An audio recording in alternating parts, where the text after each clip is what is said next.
In November of 1968, Garrett Mossman stood in the back row at the Hollister County tax defaulted land auction in the basement of the courthouse in Brightwater Junction, Nebraska, and waited for them to call Lot 47. Lot 47 was 80 acres of river bottom marsh along the Loop River Fork, 3 miles east of town, off County Road 14.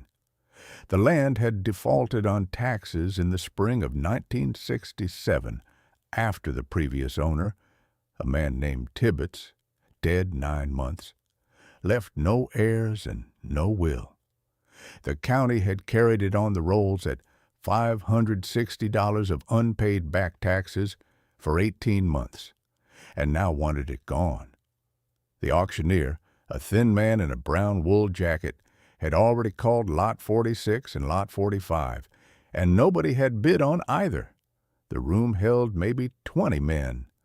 Most of them had come for the 320-acre wheat parcel that was Lot 52.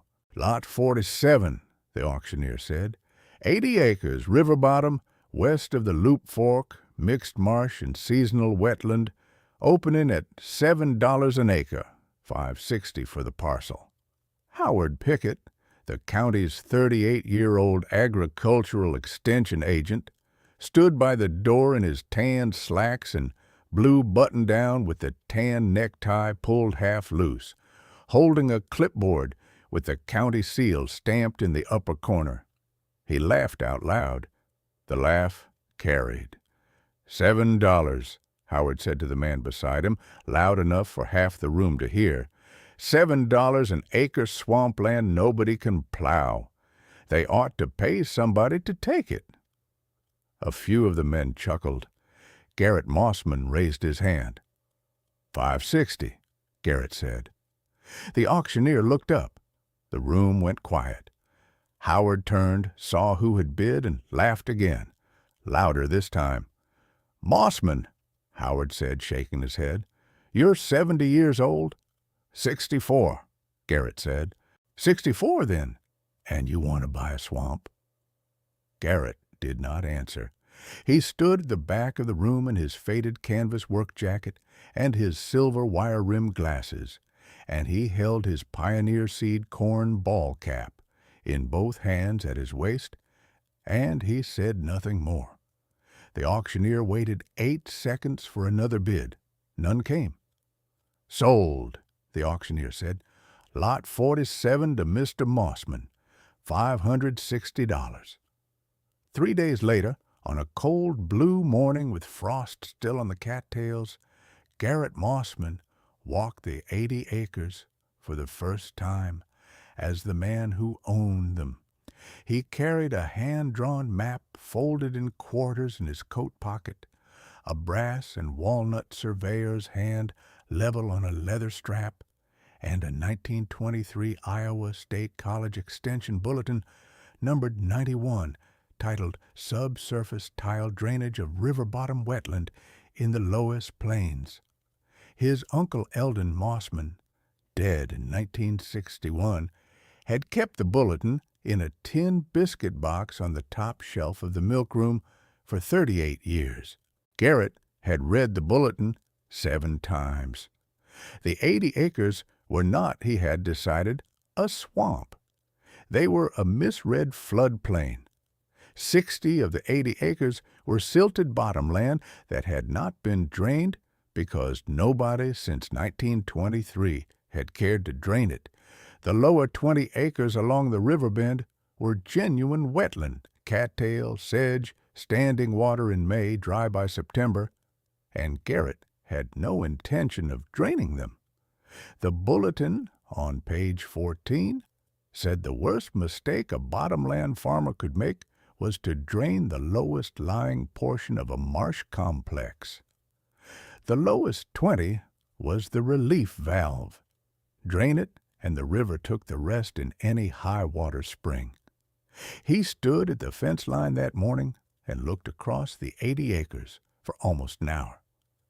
Then he walked back to his turquoise 1965 Chevrolet C10 pickup, opened the small spiral notebook with a red rubber band, and wrote 3 lines. 60 acres above the bend. Tile to outlet at southwest corner. 20 acres below, leave alone. That was the plan. That was the entire plan. The work began in April of 1969 after the frost left the ground. Garrett was 65 years old that spring. His wife, Hattie, had been dead 19 months. He had 3 grown children, 2 daughters in Lincoln, a son working a railroad job in Omaha, and none of them farmed. He had a 1962 International 656 tractor with a side-mount sickle bar, a horse-drawn ditching plow he had inherited from his father in 1947, 800 linear feet of clay tile from a defunct creamery in Howell County that he had bought for $40, and a back that had not yet betrayed him. He worked alone. He worked from sunup to dusk. He worked 6 days a week and rested on Sundays because his wife, when she had been alive, had insisted on it, and he saw no reason to stop honoring her now. He kept 3 thermoses on the seat of the C-10, 1 coffee, 1 ice water, 1 chicory root tea his wife had taught him to brew for hot afternoons. He ate the same lunch every day for 2 summers.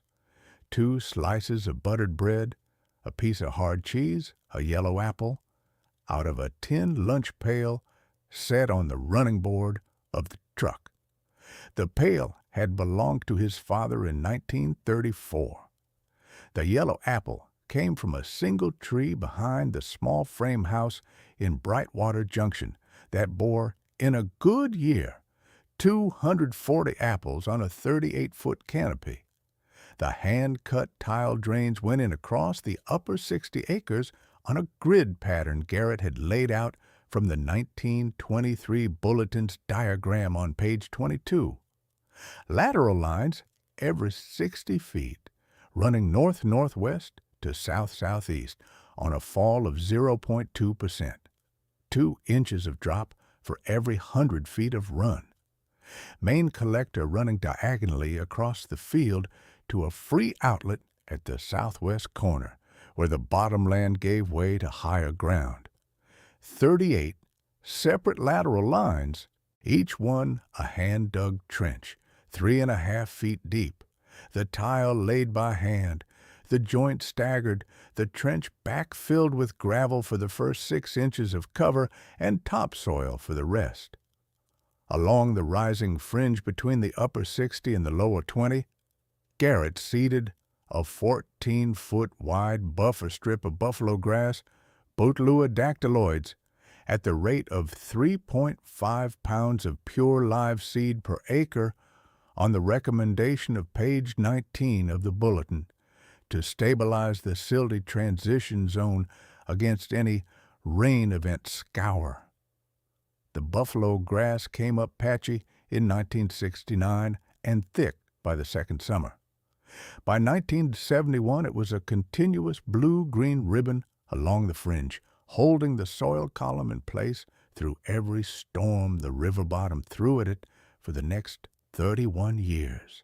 Howard Pickett drove out the County Road 14 turnoff on a Tuesday in May of 1969 in the county's white Ford Falcon, parked at the fence line, and stood in the road in his tan slacks watching Garrett work a lateral trench by hand with a long-handled drainage spade. "Moss man," Howard called, "you cannot drain a marsh." Garrett straightened up. He was knee-deep in the trench. River silt was caked to his boots and his Wrangler cuffs. He took off his Pioneer Seed corn cap, wiped his forehead with the inside of his wrist, and put the cap back on. "I'm not draining the marsh," Garrett said. "I'm draining the field above it." "It's all marsh," Howard said. Garrett looked at him for a long moment. Then he said, "Bulletin 91, Iowa State, 1923, page 14. "Bulletin what?" But Garrett had already bent back to the trench. Howard stood at the fence for another 2 minutes, then got back in the Falcon and drove off. The dust of the county road hung behind him for a long time. Garrett Mossman put in 1,420 linear feet of clay tile that summer. He worked through 90-degree heat in late July and August. He lost 11 pounds. He sharpened the drainage spade 3 times. He broke and replaced one tile in the main collector after backfilling the wrong end of a joint. He kept a tally in the spiral notebook with the red rubber band. Feet laid, hours worked, pieces broken, weather. The notebook had 87 entries by the first frost. There were Saturdays in that first summer when neighbors pulled off the county road 14 turnoff on their way home from town and stood at the fence line for 10 or 15 minutes, watching the old man dig. None of them spoke to him. None of them offered help. A 42-year-old man named Roy Briggs, who farmed 240 upland acres 4 miles west, drove past the fence line on 3 consecutive Saturdays in July. On the 4th Saturday, he did not drive past. He turned in at the field road, parked his Ford F-100, walked across the headland and said, "Mossman, Bulletin 91, that the Iowa State piece from the 23? Garrett looked up from the trench. He nodded once. Roy Briggs nodded back. Roy Briggs got in his pickup and drove home and did not mention what he had seen to anyone, including his wife, for the next 11 years. He began on the second summer, in April of 1970. The first summer's tile lines, even unfinished, had already pulled the upper 60 acres down 2 full inches in standing water by snowmelt. By June of 1970, he had laid another 980 feet of tile. The grid was complete, and the upper 60 had drained to a moisture profile that would hold a corn root.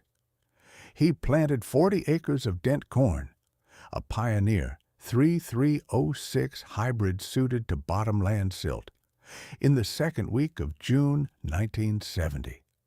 He planted the remaining 20 of the upper 60 in early maturing soybean, a hardened variety, on the same week. He did not plant the lower 20 acres at all. He fenced the lower 20 with a 4-strand barbed wire on cedar posts and let the cattail and sedge stand. That fall, the upper 60 acres yielded 87 bushels of corn per acre on the 40 corn acres and 32 bushels of soybean per acre on the 20 soybean acres.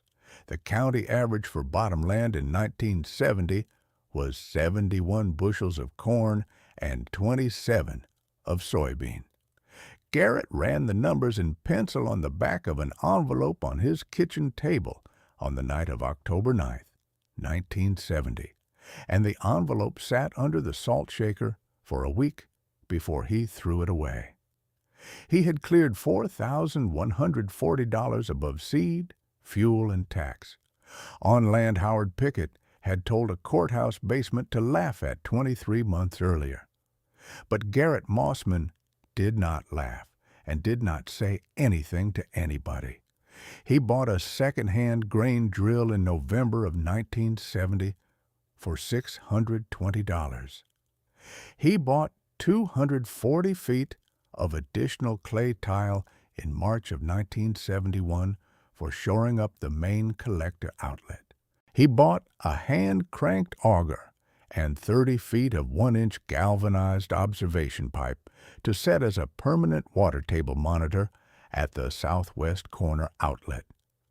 He drove a numbered cedar stake every 200 feet along the property line and recorded each stake's elevation in the spiral notebook to the nearest hundredth of a foot. He never spoke to Howard Pickett again. In the second week of April, 1971, a 71-year-old retired drainage contractor named Carl Hostetter drove 43 miles from Howell County in a faded 1958 Studebaker pickup parked at the fence line and stood in the road in a gray wool coat, looking at the upper 60 for almost 20 minutes. Carl Hostetter had laid 380,000 linear feet of clay tile across central Nebraska between 1928 and 1962, and was, in a quiet way, the only living man in 3 counties who could read a finished tile field by eye.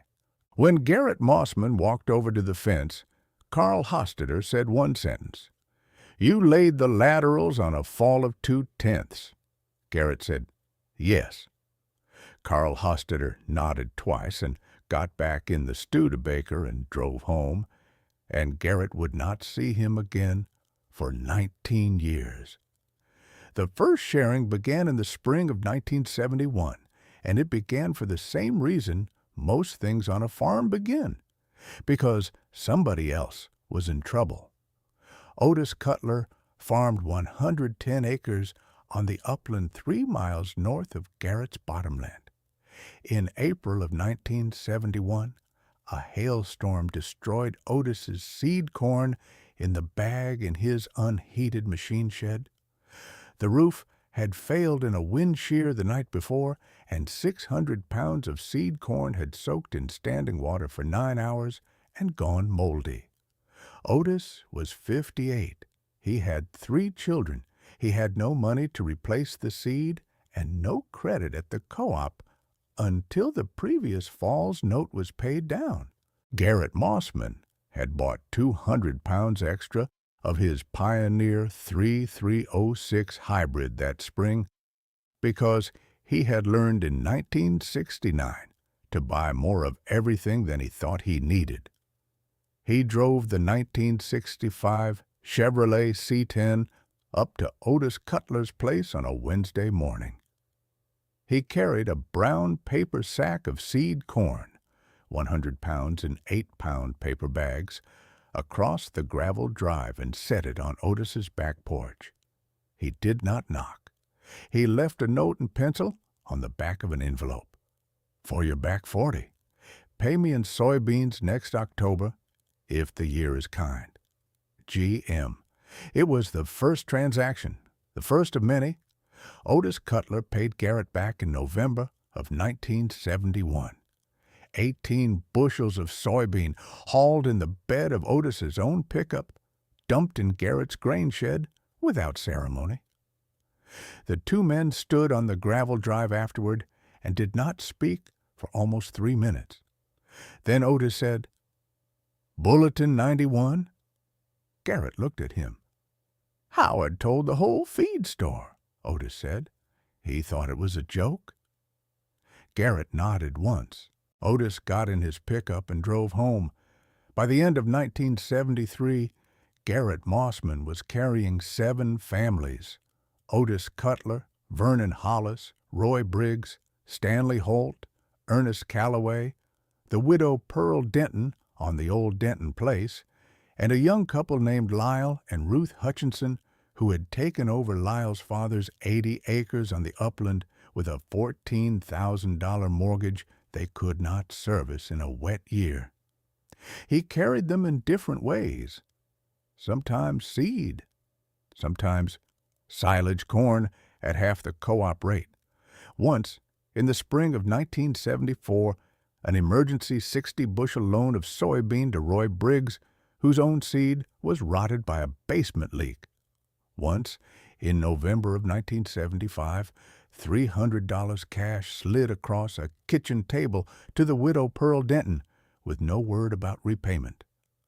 The repayment came 8 months later, in 8 bushels of pin oak firewood split and stacked in Garrett's woodshed by Pearl's son. Garrett kept the accounts in the spiral notebook. He used a pencil. He never drew a line through a debt. He just wrote "paid" in capital letters in the right-hand margin.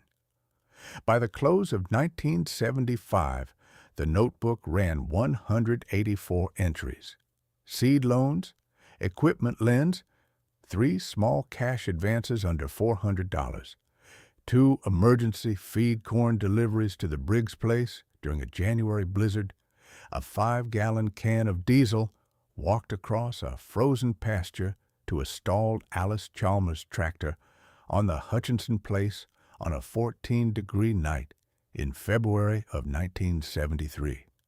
Every entry had a date, a name, an amount, a unit. Most had paid in the right margin within a season or two. 3 did not, and Garrett did not write a line through them either. He had, in the right-hand margin of those 3, drawn a small pencil dot. The dot meant, "Do not ask."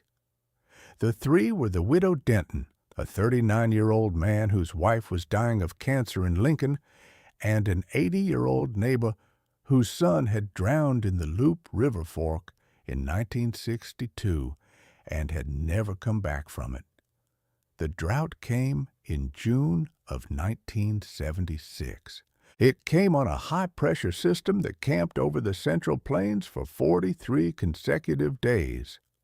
Hollister County recorded 0.4 inches of rain between June 14th and July 28th, 1976.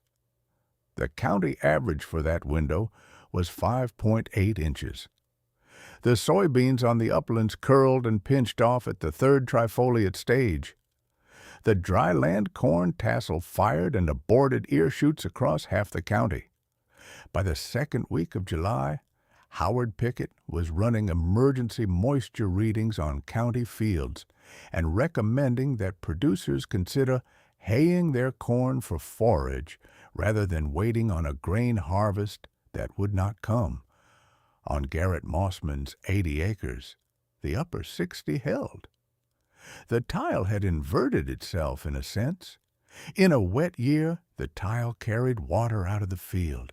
In a deep drought, the tile field, combined with the residual capillary lift from the lower 20 acres of marsh, which had not gone dry, held a moisture column in the upper 6-foot rooting zone that the surrounding upland could not match. The 1923 bulletin on page 31 had a single sentence that Garrett had underlined in pencil 7 years earlier. A drained bottomland adjacent to a held marsh behaves, in deep drought, as a slow-release reservoir. The corn on the upper 60 acres made 78 bushels per acre in 1976. The county average was 31. The soybeans made 28 against a county average of 11. He carried 14 families that year. Vernon Hollis lost his entire upland corn crop in 1976 and would have lost his land had Garrett not extended him 940 bushels of corn on credit at no interest, repayable over 4 years. Stanley Holt's 2 daughters needed shoes for the winter. Garrett wrote a $200 check across his kitchen table on the night of October 14, 1976, and put paid in the margin 2 springs later, when Stanley's wife brought over a year's worth of canned tomatoes. Ernest Calloway's irrigation pump burned out in mid-July. Garrett trailered his old pump over and lent it for 6 weeks. The Hutchinsons, the widow Denton, the Briggs family, the Cutlers, 3 more families who came in 1976, because they had heard by then what kind of man owned the bottomland east of County Road 14. The county newspaper, the Hollister Republican, ran a small piece in November of 1976 on bottomland yields in the drought year. Howard Pickett was quoted, 2 paragraphs in, on the importance of diversified moisture management strategies. Garrett Mossman was not mentioned. He had asked the reporter when she came out not to use his name. The reporter was a 24-year-old young woman named Ruth Calloway, no relation to Ernest Calloway, who had grown up 2 counties east and had taken her first job at the Republican 14 months earlier. She had stood at the southwest corner of Garrett's bottomland on a Tuesday in October of 1976, with a yellow legal pad and a ballpoint pen, and asked him 3 different ways to explain what he had done. Garrett had answered each time with 2 sentences. I read a bulletin. I left the lower 20 alone. On the drive back to town, she had pulled the truck onto the shoulder of County Road 14 and sat in the cab for 10 minutes without writing anything. She had filed the piece on a Friday with the Howard Pickett quote on top because that was what the editor wanted. She kept her own pencil notes from that afternoon in a desk drawer for the next 38 years and brought them out in 2014 when Garrett's son died and turned them into a 1,800-word obituary that ran on page 1 of the Republican on a Wednesday in October. The obituary did not mention Howard Pickett. The 1980s were quiet years. The tile held, the Marsh held, the accounts in the spiral notebook filled and emptied and filled again. Garrett's daughters in Lincoln came home for Christmas every year and did not understand the work and did not need to. His son in Omaha came less often. The 14 families became 13. Pearl Denton died in the summer of 1983, and then 14 again when a young man named Wendell Briggs, Roy's nephew, came back from a 3-year stint in the Navy and took over a 60-acre piece on the upland with no money and a lot of hope. Garrett carried Wendell on seed for 2 springs and corn for 1 winter, and then Wendell paid him back in 1987 with a hand-built oak grain bin Wendell had assembled himself from salvaged lumber off a torn-down barn near Belfry. The bin held 800 bushels. It is still standing on the bottomland today. The farm crisis of 1982 through 1985 swept across central Nebraska like a slow flood that did not break for 40 months. Land values in Hollister County dropped 47% between January of 1982 and the spring of 1985. 2 of Garrett's 14 families came within 30 days of foreclosure. He carried both of them. He paid down $4,800 of the Hutchinson's equipment note in February of 1983 with a countercheck at the First State Bank of Brightwater Junction and refused the next morning to call it a loan when Lyle Hutchinson came over with his hat in his hands. He paid 11 months of property taxes on Vernon Hollis's 90-acre upland piece in November of 1984. $1,242 in cash slid across the courthouse window and instructed the county clerk to record the payment as Vernon's. The clerk, a 56-year-old woman named Edna Beatty, who had known Garrett since the Depression, did exactly what he asked and did not enter his name in any ledger. Vernon Hollis learned about the payment 4 years later from his own wife, who had pieced it together from a Christmas card the clerk had written in 1986 and accidentally said too much in. Garrett never accepted thanks for either action. He cut the conversation off both times with the same sentence, "It's just neighbors." By the spring of 1986, the worst of the farm crisis had passed across Hollister County. 12 of Garrett's 14 families were still on the land. The other 2 had moved to town but still drove out on Sundays in the spring to help him walk fence lines and restake the buffalo grass strip. Nobody, by then, called the 80 acres a swamp anymore. The flood came in the spring of 1993. It came on a snowmelt that hit a saturated soil profile and a loop river fork, already running at flood stage from upstream rains in the Sand Hills. The river crested on April 22, 1993, at 14.6 feet above flood stage, the second highest crest in Hollister County records since 1903. The flood took out County Road 14 in two places, ruined 80 acres of winter wheat on the Callaway Place upstream, and put 6 feet of water across the lower bend of every river bottom property between Brightwater Junction and the county line. The lower 20 acres of Garrett Mossman's land, the Marsh he had refused to drain in 1969, held back the worst of the floodwater on the upper 60. The Cattail and Sedge and Standing Water Complex absorbed and slowed the flood pulse the way a dry sponge absorbs and slows a thrown bucket. The upper 60 took 2.5 feet of water across its lowest rows, lost the front edge of a winter cover crop, and was dry enough to plant by May 18th.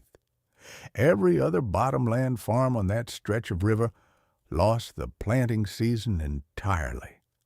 Howard Pickett, who was 63 by then and 3 years from retirement, drove out the County Road 14 turnoff in a county pickup on May 11, 1993, parked at the fence line, and looked across the 80 acres for a long time. He did not get out of the truck. He did not call out. After about 4 minutes, he turned around and drove away. Garrett Mossman, age 89 that spring, was on the upper 60 with a hand-cranked auger, taking soil samples in a grid he had pulled from page 27 of Bulletin 91. He saw the county pickup come, and he saw it go. He did not lift his hand. He did not look up. He had a great deal of soil sampling left to do. He kept the bottomland through 1998. By then, he was 94, and his hands had finally betrayed him on the spade work, and he leased the operation, but not the ownership, to Lyle Hutchinson's son Calvin and the widow, Denton's grandson, who farmed it together on a handshake. Garrett went into the small frame house in Brightwater Junction that fall, sold the 1965 Chevrolet C10 to a young man for $400, and spent the last years of his life reading and watching the Loop River Fork freeze and thaw out of his daughter's kitchen window. He died in March of 2001 at 96 years old.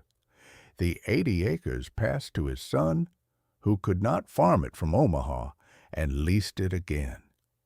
They passed in 2014 on the son's death to Garrett's granddaughter, Ellis Mossman, a young agronomist who had finished a master's at Lincoln in soil science and come home to run the bottomland herself. Ellis Mossman, age 34, walked the upper 60 acres at sunset on a Wednesday in late September of 2024. The corn already in tassel, the lower 20 acres still wet with standing water at the edges, the cattail still tall along the river bend.